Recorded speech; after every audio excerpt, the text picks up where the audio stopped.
What's the stupidest way you've ever gotten laid? I approached an absolutely stunning girl while she was working at Tesco and managed to secure her number. This girl was absolutely stunning, and me still having my V card, I could not stop fantasizing about her. I texted her and got a reply, so I struck up a conversation. We vibed really well, and the next day, I went onto the hub to find actresses that looked like her. I then proceeded to develop an addiction to jacking it, and did it 4 times a day to the actress who looked like her. I even started developing cheese down there. It was a nightmare to clean. We texted for about a week and I managed to secure a date at her house. Throughout the whole time, she kept being super flirty with me and I felt like we had some actual connection going on. Finally, I went bold and risked it all. I asked her if she was free anytime soon or had a free house to which I could come over. She then told me she lived alone. The stage was set, and I invited myself over to hers, and she seemed very willing to accept. The day I went over I cleared all my plans. Hell, I even called in sick to work to make sure I could go over to hers. That day, I shaved my bush down there for the first ever time, washed away all of the cheese that had built up as a result of the previous mentioned jacking, even sprayed deodorant on my pee-pee, put on my cologne and headed out the door. The drive wasn't too bad, it was about 40 minutes and I could manage it. I arrived at her house and was welcomed.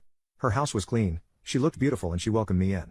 We got to conversing and the whole time she kept being flirty, touching my leg, and making suggestive comments. I was ready to bone, and was working up the nerve to just go and kiss her already. As I was planning out the smoothest way to do this, her doorbell rang. My heart froze, but she remained calm. She stood up and walked over to the door. I invited my friend over, hope you don't mind. The hell? Would I mind? I'm about to lose my V card in a 3-way. The pretty girl came back, and behind her came the duff. The designated ugly fat friend. I mean, I'm not one to comment on weight, but this girl looked inflated. She had a 1-to-2 shoulder to waist ratio. I mean, this girl was big in all capital letters. Then before I could comprehend my dire situation, the pretty girl states, "Hey, this is my best friend Lauren. She saw a picture of you and figured you were super cute. She's recently single by the way.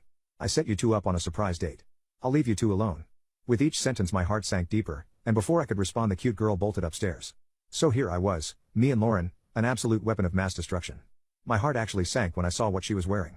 She wore a pukal eye necklace, the exact one I had told the cute girl I liked the look of. They premeditated this, and even wore clothes which I like. On top of that, this girl, this consequence of the Industrial Revolution, was wearing a short crop top and short shorts. I tried to make small conversation but really struggled. Lauren, about 5 minutes into small talk, whipped out a phone and offered to order us some pizza. I mean, look, I'm not going to say no.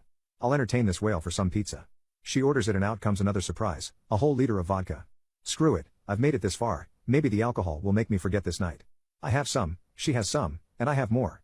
The pizza arrives and to my utter dismay, this woman ordered it in cash, then when it arrived claimed to have forgotten her wallet, making me pay for the pizza. I sat there, intoxicated and ticked off. However, whilst I was eating pizza, trying to be as silent as possible, this beluga decides to grab the pizza out of my hand and start making out with me. Before I could process it, I was deep within her belly rolls. 20 minutes of heaven or hell later, I truly do not remember, we were finished. As I was done, I was disgusted with myself, post-nut clarity had hit me like a truck. I remember needing to get out of there, so I told her I was heading to the bathroom, and proceeded to head out the door. I was intoxicated, and had a 40-minute drive home. I decided to risk it, as I was not spending another second in that house with that wildebeest. Thankfully, I got home okay. The only hiccup during the car ride was me getting sick out the window of the car.